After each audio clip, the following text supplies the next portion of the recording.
review of JoJo's Bizarre Adventure, Diamond is Unbreakable, Episode 3, and holy crap, I almost called it. Well, I did call it, but I was really close, like nearly 100% close, but my theory was nearly right. I knew it, because holy crap, surprising revelations this week. Not only that, but we get to see a certain character that was actually hinted at the opening, and his stand in action, and we get to learn how Angelo became a stand user.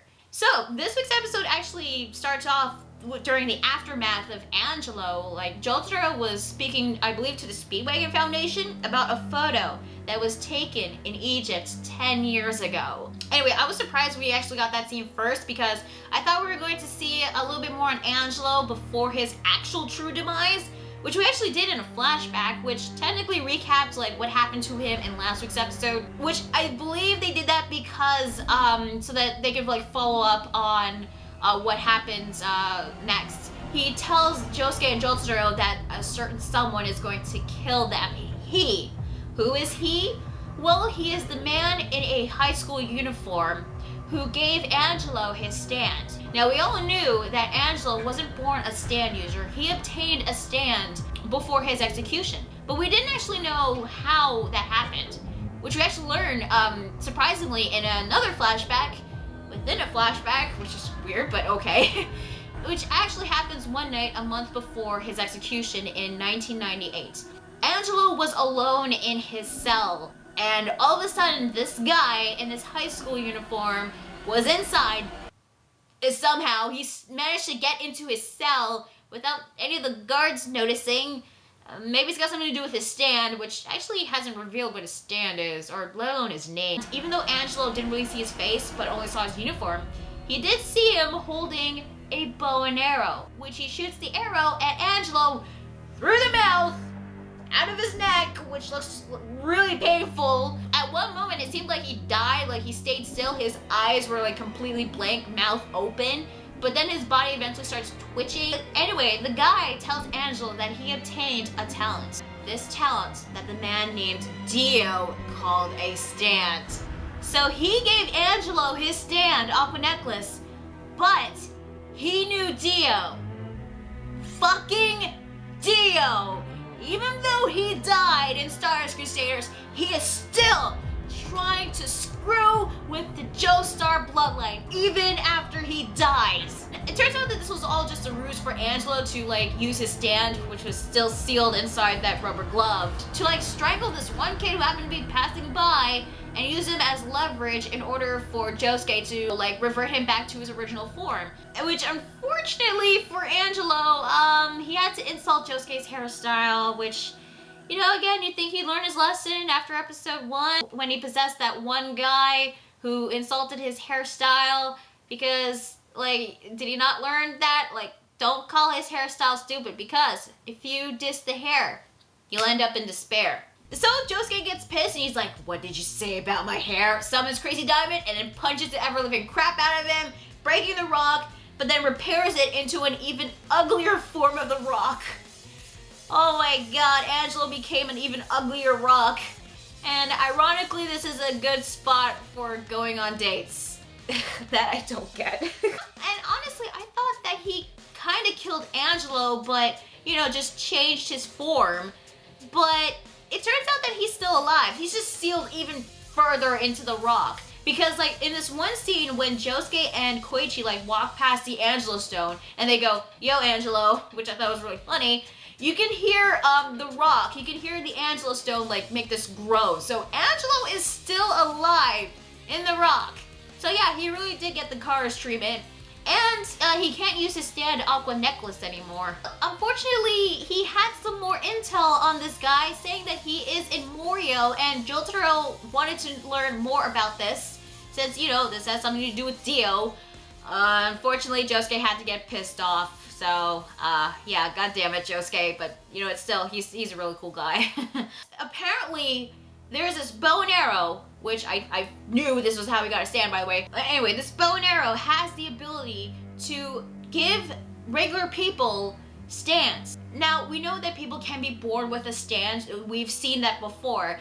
But Now we have this artifact that can actually give other people stands. As long as they're, like have that strong will, fighting spirit. But if they're not capable with the arrow, if they're not capable of having a stand of their own, they would die. We even learn later on through Jotaro, who is investigating more about this bow and arrow. The second photo was of Enya, who by the way looks exactly what she looked like in Stars Crusaders, and she had the bow and arrow. She had the bow and arrow, which makes me believe that she used that arrow on Dio to get his stand, the world, and of course from Unbreakable 2.0, but who cares about that? And yet somehow, after Enya died, this guy, one of the Nijimura brothers, got this bow and arrow and ended up in Morioh somehow, which raises a lot of questions, but again, I gotta continue on. Now, later on in the episode, Koichi and Josuke were like walking home from school. They passed by this abandoned house, which looked exactly like the same one that Koichi passed by in last week's episode. And Koichi noticed a person in the shadows through one of the windows, which was weird because this house was supposedly abandoned. There was nobody there. He was very curious and wanted to know who was actually inside the house. Maybe he thought it was a ghost. But unfortunately for him, he got his head caught between the gate when someone closed it, and it happened to be Okuyasu Nijimura. And he was really pissed off at Koichi, trying to trespass into the house because his family owned the house. They just moved in. And there's a scene of an arrow getting ready to be shot. One of the Nijimura brothers, which they didn't reveal his name, he uses the arrow and shoots at Koichi through the neck. Yikes. Which will explain how Koichi will get his stand, which I believe he will. But according to the other Nijimura, he says that Koichi wasn't capable of getting one, which is weird because I know Koichi will get a stand. So he doesn't have the capability of getting one, but maybe he will eventually, as long as Josuke heals him with Crazy Diamond.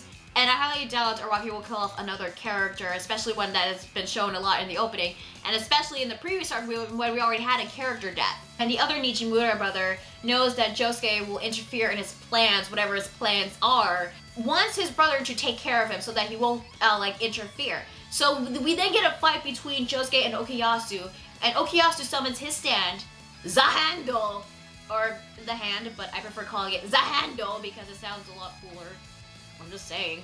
And this stand actually not only looks really cool, but it has a really interesting ability. In fact, it's actually kind of similar to Vanilla Ice's stand ability because the hand has this right hand that has the ability to scrape off certain objects or surfaces, and whatever is scraped off, it goes into somewhere where he doesn't know. Just like Vanilla Ice's stand Cream. And even if something wasn't scraped by the right hand, it can still scrape off space. So he can actually bring things or people closer to him just with a swipe of his hand. Just closing the distance. Which he actually does this with Josuke many times, just, using his hand to swipe the space between him, bring him closer, and then Okuyasu would just punch his face multiple times. He would just do that over and over and over again. And Josuke, during the fight, he was being very careful not to get touched by the hand. And although there was this one scene which I really found funny, that the Nijimura brother in the window with glowing red eyes for some reason was actually lecturing on his brother to take him seriously because this was the guy that took down Angelo. He says that his stand is very terrifying. This stand is supposed to be very scary to the other Nijimura brother. And he's just telling him to take this fight seriously. And Josuke just didn't have time for this shit, just walked past Okuyasu trying to get to Koichi, who's still alive, but still has the arrow in the neck. And he did try to heal Koichi with Crazy Diamond, but Okuyasu had to interfere, which continued their fight. Luckily, Josuke did come up with a plan. Before he was actually closed in by the hand, he was actually moving to a certain direction, a certain place, which happened to be right behind a wall with all these flower pots. And unfortunately for Okuyasu, well, he wasn't very smart, unfortunately. He brought those pots closer to him, which hit him pretty hard in the face, and one of them actually hits him in the nuts, which, oh man, I really feel bad for Okuyasu, but he really started off very mean at the beginning, but I'm just saying. What's actually more messed up is with Josuke saying that he was going to strangle Okuyasu so that he'll stay unconscious, so that he won't wake up and interfere. Like, and you know the funny thing is, like, the moment where he was about to, like, strangle Okuyasu, if you look really closely, you'll see Koichi's body being dragged further inside the house. This was all just a trap, just to lure Josuke inside so that the other Nijimura brother can take him on. Not only that, but also to get his arrow back. Meanwhile, with Jotaro, with the intel that he managed to gather about the bow and arrow, he plans to not only find it, but to destroy it, in order to prevent someone who's really evil, probably more dangerous than Dio, obtaining a stand that is even more dangerous than the world. Which I have a feeling it's either two characters, the Nijimura brother or the main villain of part 4.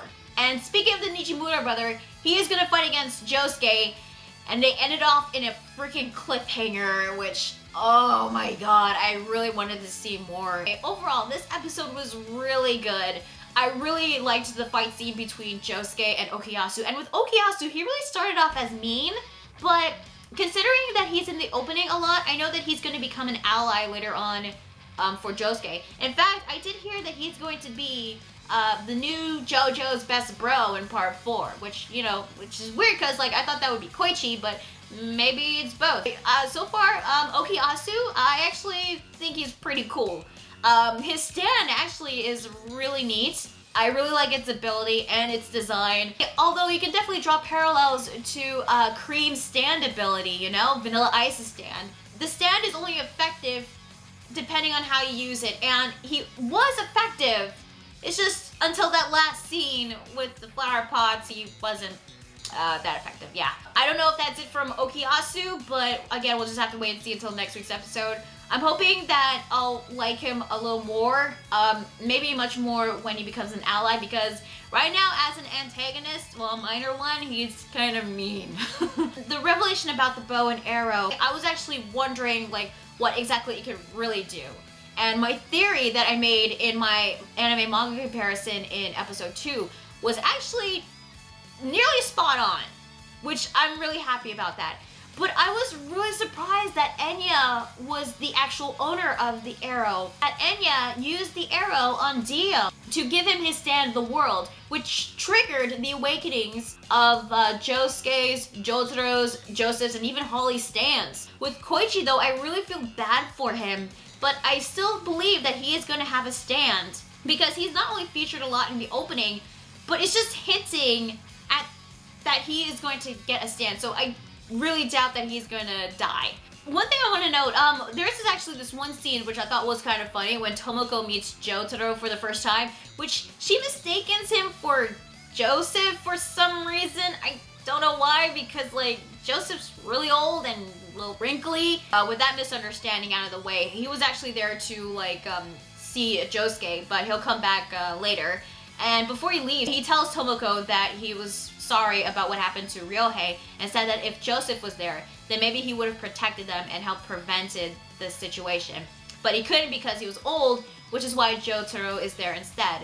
But you know what?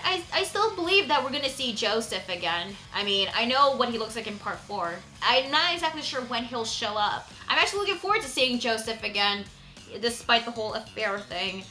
Now, going back to with the bow and arrow, I have a lot of questions about this. Like, okay, we know that Enya had this bow and arrow. She was responsible for giving Dio his stand, the world. But where did it really come from? I mean, did Enya really own that arrow? Did she make it? Because, like, it had to be made by some sort of special material in order to, like, give a person a stand, you know? And it somehow ended up with the other Nijimura brother after Enya died, which I don't understand how exactly, because like, I mean, the arrow was like hinted at in Stardust Crusaders. How did it really end up in Morioh? How did the other Nijimura get this bow and arrow? And plus, he knew about Dio. So like, what was his connection with Dio, you know? Is he like another one of Dio's minions that's trying to do like more of Dio's dirty work or something? Because it was revealed that he was giving other people stands. I mean, he's like going to people and like stabbing them with the arrow, giving them stands, or accidentally killing them, because there have been like over 80 people missing in Morioh, which is a really huge number, and I feel like it's got something to do with him. Not sure. But what is his reason for like giving people like Angelo and who knows how many other people he gave stands to. Like, why? Why would he do this? Actually, one thing that really irritated me is that now that we know that Enya had this bow and arrow, that explained like her knowledge about stands. But I still believe that the other minions, the Terror God stand users and the Egyptian God stand users and Vanilla Ice, they were born with a stand. But Enya had this knowledge about stands, and now we know why. It's because of this bow and arrow, but what pisses me off is that she was resorted as a minion of the week, even though she's a recurring character. And there was still so much that I wanted to know about her, and how did she got this like knowledge about stands, and then she gets like killed off. So it just really irritated me that she got killed off so quickly and easily in a way, and fuck, like, I really wanted to know more about Enya and her connection with the bow and arrow. Was she the original owner? Did she create this? Or did someone else like had this arrow before? I don't know. I have like a lot of questions, which I hope that this series will answer. But again, we'll just have to wait until later on. Anyway, animation and artwork was actually pretty good for the most part. Although there were some scenes that did look a bit off animated, but I think that'll be touched up on the Blu-rays. I really did like the fight scene between Josuke and Okuyasu, how it looked. But what I really liked was the effect of the hands' space scraping ability, which I'm gonna call it, which I think they added a sound effect, which is similar to like Dio stopping time, you know? Or similar to like Vanilla Ice's Stand Cream. Again, I really did like that sequence with the hands ability, seeing it in action. Soundtrack and sound effects once again were really spot on, and voice acting was really, really good. I am so glad that they got Wataru Takagi to voice Okuyasu in the anime, because he voiced him in the All-Star Battle and Eyes of Heaven video games, and I can't picture anyone else who would voice Okuyasu because his voice is perfect. Not only does he voice Okuyasu, but he voiced Tobi, aka Obito Uchiha in Naruto Shippuden. He voiced Ganju Shiba from Bleach. He voiced Onizuka from Great Teacher Onizuka, and he even voiced in the Detective Conan anime series and movies as Genta Kojima, and a character with the same name as his, Wataru Takagi, which I thought was really neat. He also voiced Masaru Aoki from Hajime no Ippo, Kenji from Initial D, Bellamy from One Piece, and Zange for Toriko. As for the other Nijimura brother, he is voiced by Tomoyuki Shimura, who voices Takaru Nakai from the Bakuman anime series, Gwen from Guilty Crown, Jobs from Eureka 7, S. Nando from the Magi anime series, and Noboru Tennoji from School Rumble. I'm really looking forward to next week's episode because I'm curious as to what this other Nijimura's brother's stand is, you know? Because, like, if Okuyasu's stand is pretty dangerous, then this guy's stand must be, like, just as dangerous as the hand. Or maybe even more dangerous, who knows? So yeah, overall, this was a great episode. I really like it. Really looking forward to next week. Tell me guys, what did you think of this week's episode of Diamond is Unbreakable? Did you like it? Did you hate it? What did you think about Okuyasu so far and his stand, the hand? And what do you think about this whole bow and arrow thing and its connection with Dio? Tell me your thoughts about the episode in the comment section down below. Like the video if you like it, and subscribe to more videos. And be sure to check out my Facebook fan page and Google+. So yeah, that was Diamond is Unbreakable episode 3. Holy crap, I am looking forward to next week. It's gonna be so cool. So yeah, with that being said, I'm Respond 27, and I'll see you guys later. Bye. Dio!